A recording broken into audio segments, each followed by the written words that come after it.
solução foi boa. Aquela solução, nós podemos dizer, a teoria devia ser adotada, ou com aquela teoria é que eu chego à interpretação correta. Mas eu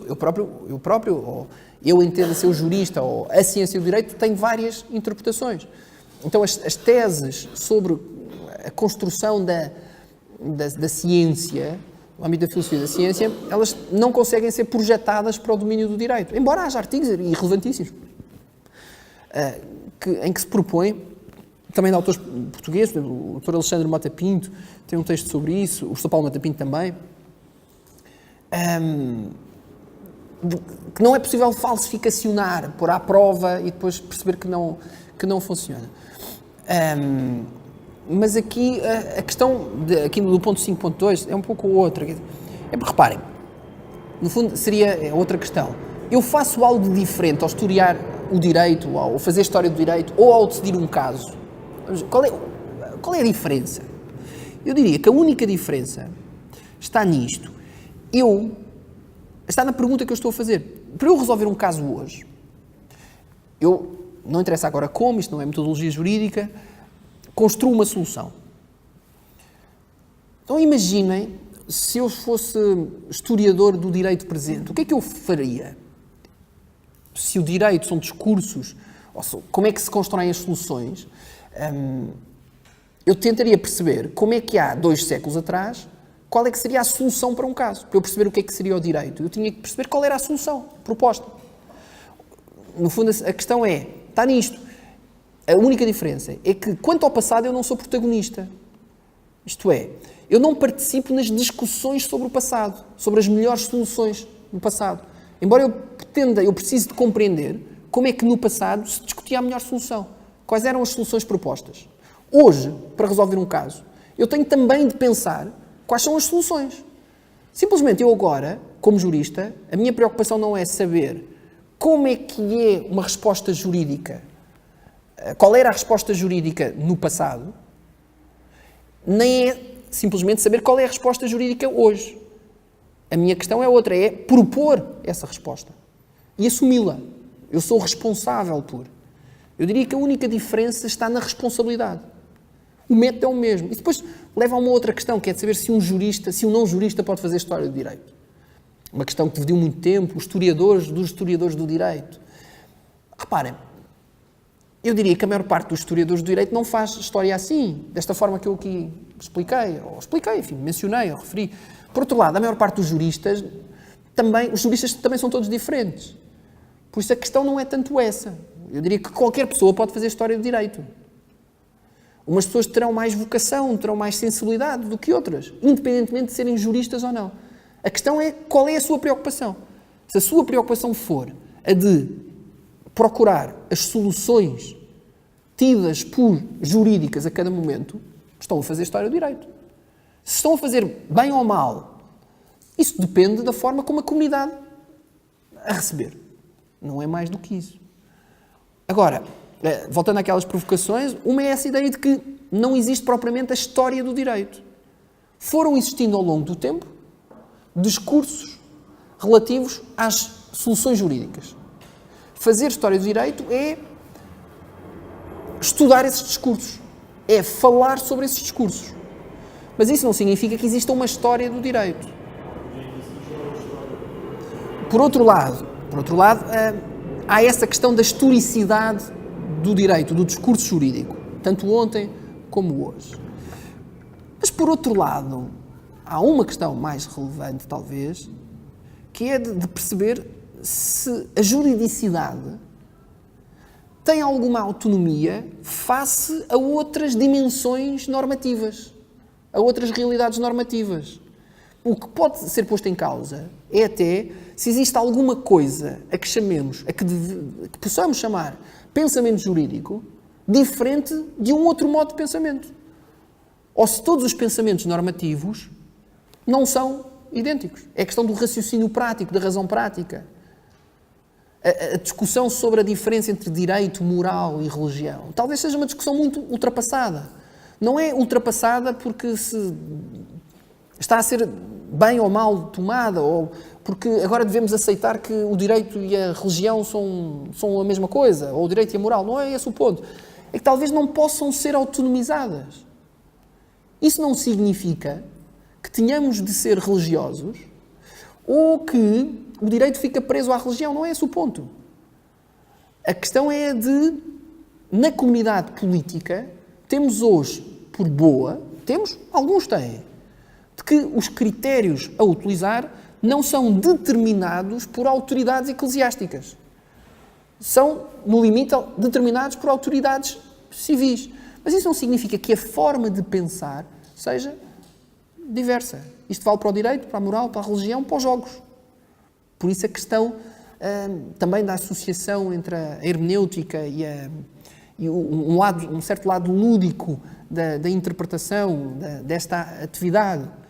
Talvez o domínio da normatividade seja mais vasto e não tão diverso ou com fronteiras estanques no seu seio. Enfim, são outras questões.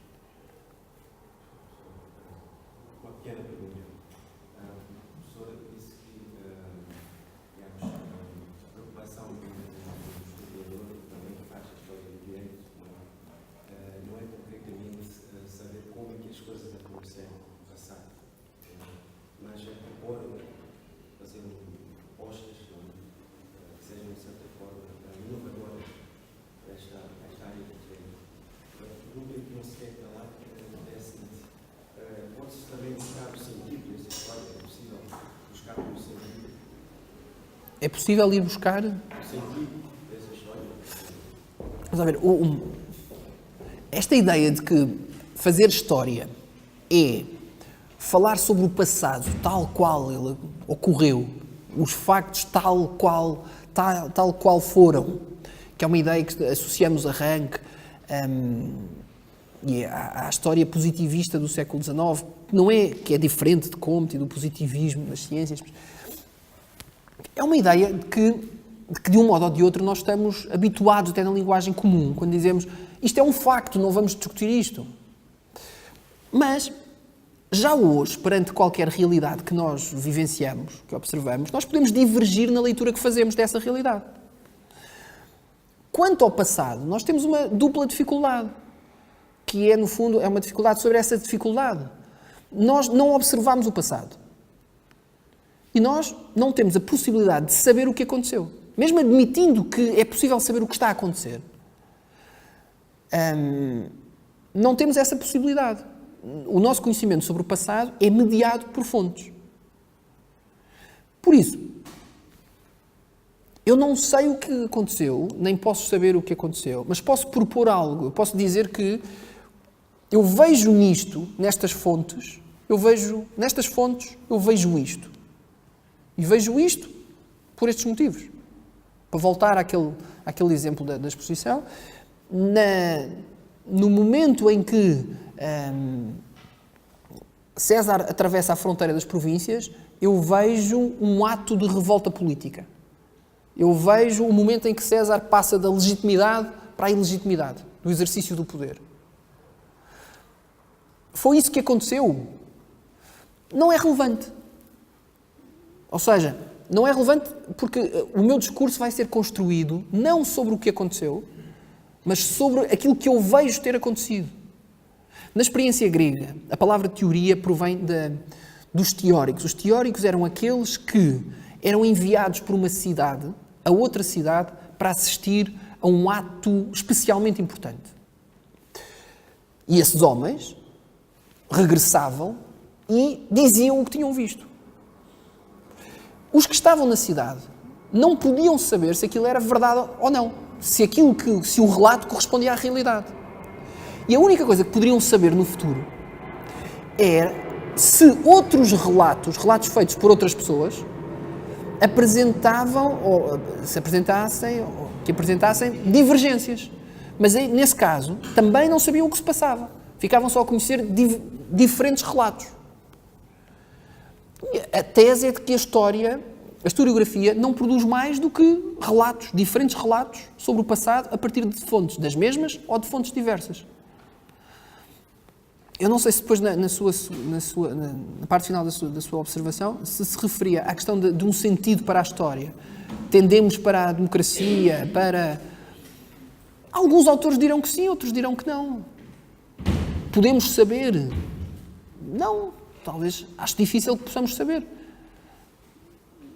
Mas isso não quer dizer que esses discursos não façam sentido, não sejam relevantes, e bem pelo contrário, nós encontramos aí construções filosóficas muito sofisticadas, fundamentadas, de acesso de leitura complicada, e não devemos descartar esses discursos, porque esses discursos integram os dispositivos, para voltar à linguagem proposta por Foucault, que marcaram a construção de outros discursos que são relevantes para nós.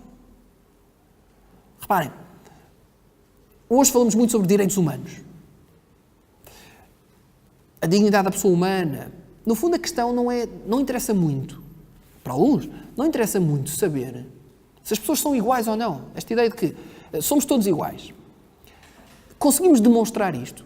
Será possível demonstrar que as pessoas são todas iguais ou que as pessoas devem ser tratadas da mesma forma? Nós podemos passar o resto da nossa vida a tentar fundamentar isto. Talvez não consigamos. E depois, como não conseguimos fundamentar isto, não conseguimos fundamentar políticas públicas assentes nisto. Teríamos essa dificuldade. Mas podemos fazer outra coisa, que é, não interessa muito se as pessoas são ou não são todas iguais. Nós, como comunidade, tomamos como critério a igual dignidade da pessoa humana. Seja lá o que isso for. Seja lá o que for, é uma invenção nossa. Não diria que é uma invenção coletiva, porque diferentes pessoas olham para essa ideia de diferentes formas. Mas ela serve-nos de critério. E será, ao mesmo tempo, uma obra aberta e um limite para a interpretação. Mas seremos nós a abrir essa obra a múltiplos valores e seremos também nós a limitá-la. Há um momento em que é preciso decidir. O do historiador é no momento em que escreve e dá à comunidade a sua leitura. A do jurista é no momento em que toma a decisão. Escreve a peça, a petição, a contestação, o despacho preliminar, agora já não há, já não estudo processo desde a reforma, ou depois deste novo código. Portanto, estou à margem da linguagem, da nova linguagem. Mas é esse o momento. Eu apresento esta leitura. E esta leitura fará o seu caminho. E em muito, não depende de mim o caminho feito pela leitura. Depende de outras interpretações. E é isto que eu tenho. Se há um sentido para a história, talvez haja, mas não depende de mim. Quer dizer, eu acho que não posso conhecê-lo. Imaginem que eu conhecia. Eu chegava aqui e dizia, eu vi Deus. Se calhar alguns aceitavam, outros não. Só que o meu fundamento do meu discurso não é compartilhável. É só isto. Eu posso dizer, eu alcancei a verdade. Mas porquê é que vocês vão acreditar? Não há motivo para o fazer. Não podem participar nesse... Não integram um processo de fundamentação. É só isso. Talvez haja filosofia para a história. Se aceita a história como a evolução.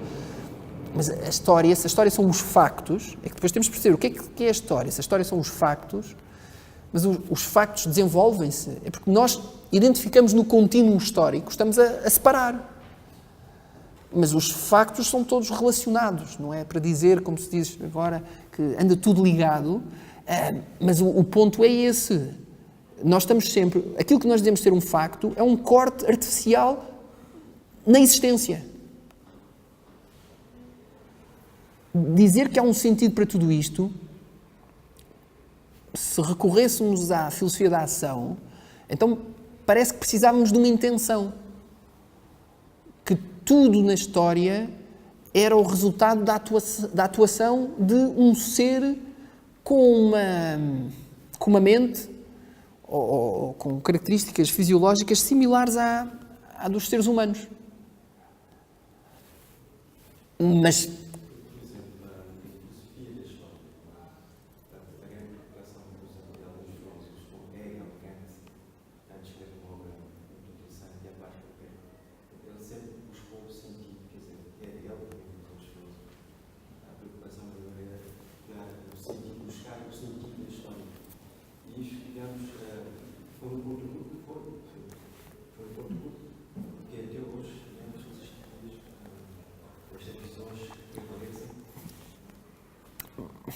certo, é com certeza um contributo e que nós tomamos-lo como critério de atuação, a ideia da Sociedade das Nações Unidas. Hoje estamos a assistir, porque temos um candidato português, estamos a assistir à apresentação de candidaturas para o secretário-geral das Nações Unidas. Essas ideias, esses discursos, muitos discursos ao longo da história, foram discursos motivadores para muita gente em diferentes circunstâncias. E valem e têm o sentido que nós lhes atribuirmos. Porquê é que atribuímos um sentido ao outro? Nem nós sabemos. Mas daí não resulta a sua irrelevância. Mas também não resulta a existência de um sentido para a história. Se existe ou não, eu acho que dificilmente podemos saber. Mas ao longo do tempo houve sempre muita gente que afirmou, e essas teorias foram relevantíssimas, que existia esse sentido. Reparem, eu estou a dar Sociologia de Direito e temos olhado para os textos de Comte, e Comte escreve textos com uma certa carga até épica, lírica, religiosa, sobre chegarmos à última fase do desenvolvimento do espírito humano. E a prova disto é a física. E passado meio século, aquilo virou completamente. Imaginem que aquele homem tinha vivido mais 50 anos. Não sei se há ou não há um sentido para a história. A única coisa que posso fazer a refletir sobre isso é tentar perceber o que é que isso pode ser. Pensar sobre isso, ver fontes, fazer a história dessa ideia e apresentar à comunidade as minhas ideias, que serão lidas como forem. Se não há mais questões, deixa-me só... Não sei se vai haver aqui alguma aula. É? Às 8h30. Pois. Pode ficar para depois? Está bem, é melhor. É só porque, enfim, está mesmo na hora. Muito obrigado pela vossa atenção.